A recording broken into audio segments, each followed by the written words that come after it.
roha madihamu nasian Tuhan debata amata, dosian anakna Tuhan Yesus Kristus Tuhan tai. Amin. Shalom, selamat pagi Bapak Ibu saudara-saudari yang terkasih dalam nama Tuhan kita Yesus Kristus.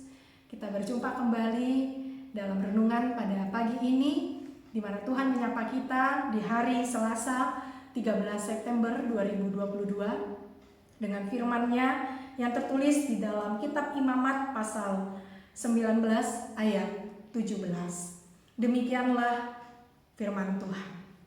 Dan jadi hosomonmu donganmu di bagasan roham, alai ikon marsipai ngoto tu donganmu, asa unang manean dosa ho ala ibanda. Janganlah engkau membenci saudaramu di dalam hatimu, tetapi engkau harus berterus terang menegur orang sesamamu, dan janganlah engkau mendatangkan dosa kepada dirimu karena dia. Demikianlah firman Tuhan. Bapak Ibu saudara-saudari yang terkasih dalam Tuhan kita Yesus Kristus, mungkin kita pernah disakiti oleh orang lain, entah itu keluarga dekat kita, teman dekat kita, atau orang lain yang berpapasan dengan kita, yang bertemu di sekitar kita. Lalu apa yang kita respon akan perbuatan sesama kita, orang lain itu kepada kita? Apakah kita langsung membalaskan apa yang dia perbuat? Apakah kita langsung merasa kecewa? Atau apakah kita langsung merasa bahwa dia adalah orang yang jahat yang berbuat tidak baik kepada kita? Bapak Ibu Saudara, sesungguhnya ya, Kristus Yesus satu teladan yang baik dalam kehidupan kita, memberikan dirinya menjadi pemberi kasih yang sejati, pemberi kasih yang murni. Dan pada renungan pagi ini, Tuhan berfirman kepada Musa, dan melalui itu pun kita diajak untuk menghidupi kekudusan di dalam hidup kita, di mana Tuhan berfirman kepada Musa bahwasannya dia harus hidup kudus, dia harus menghormati orang tua, menyayangi sesama manusia, menyayangi setiap orang. Dan Tuhan juga memperingatkan dan mengajak agar jangan membenci saudara di dalam hati. Orang yang membenci saudaranya di dalam hati itu adalah orang yang memiliki sikap atau sifat dendam.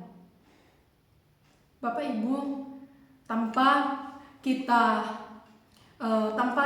sadari, terkadang kita mungkin merespon perbuatan orang lain itu tidak langsung dengan seketika itu juga, tetapi mungkin menggerutu di dalam hati kita, merasa kita tidak terima dengan keadaan ataupun situasi yang sedang menimpa hidup kita, sehingga kita menggerutu di dalam hati. Ternyata ketika kita membenci saudara kita di dalam hati, kita sudah menyimpan akar pahit, menyimpan dendam yang membuat kita terjauh dari sikap kasih.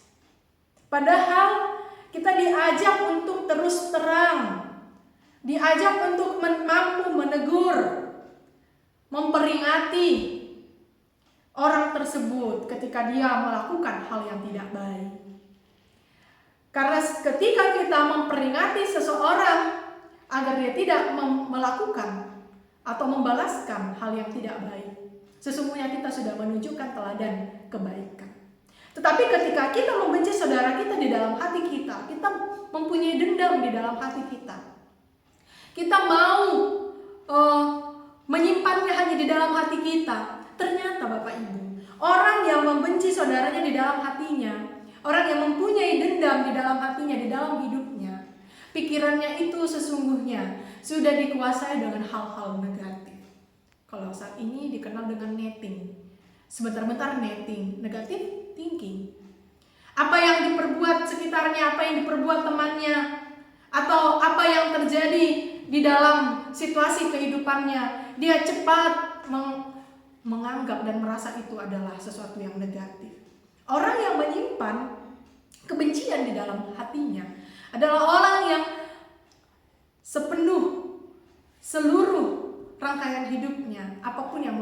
menyenangkan, dia langsung cepat-cepat berpikir negatif. Ketika seseorang membalaskan kebencian kepada orang lain karena perbuatan yang diperbuat oleh sesamanya itu, sesungguhnya ada dua orang yang harus diperbaiki. Sesungguhnya ada dua orang jahat yang sedang menyelimuti hati kedua orang itu. Dua orang jahat yang sedang memiliki hati yang tidak baik.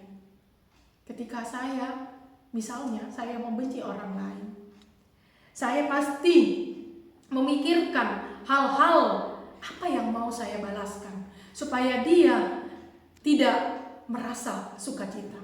Apa yang saya harus lakukan supaya dia tidak tenang. Berarti ketika saya memikirkan hal itu, di dalam diri saya pun sudah ada roh jahat. Jangan membalas kejahatan dengan kejahatan, tetapi membalas kejahatan dengan kebaikan. Jangan pernah menyimpan akar pahit di dalam kehidupan kita, di dalam hati kita. Tetapi ketika ada orang yang melakukan hal yang tidak baik, ada orang yang melakukan hal yang jahat, kita terpanggil untuk berterus terang, untuk menegur di dalam kasih Tuhan.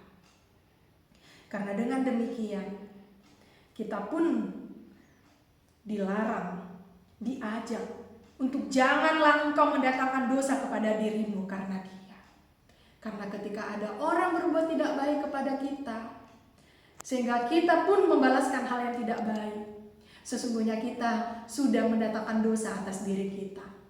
Dan ada dua pribadi, dua orang yang harus diperbaiki.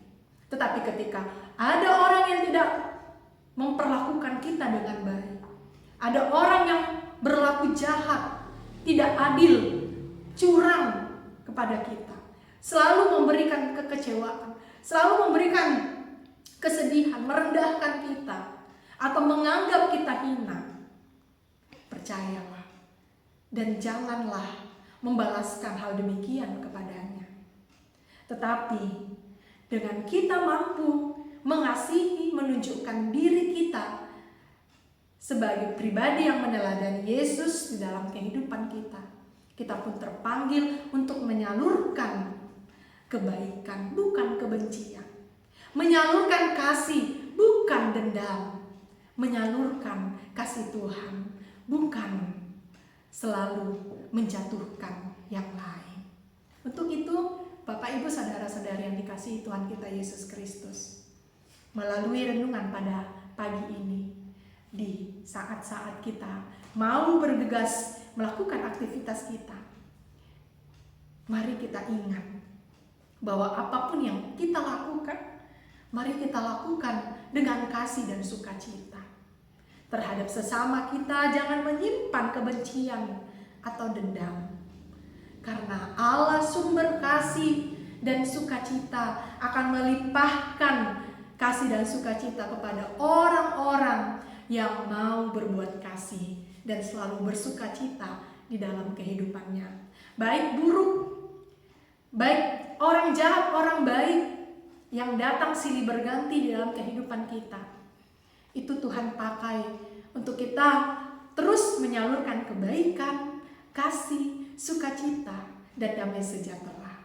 Tuhan memampukan kita semua. Amin. Kasih karunia dari Tuhan Yesus Kristus, serta kasih setia Allah Bapa, dan persekutuan Roh Kudus, memberkati dan menyertai kamu sekalian hari ini, esok, dan sampai selama-lamanya. Amin.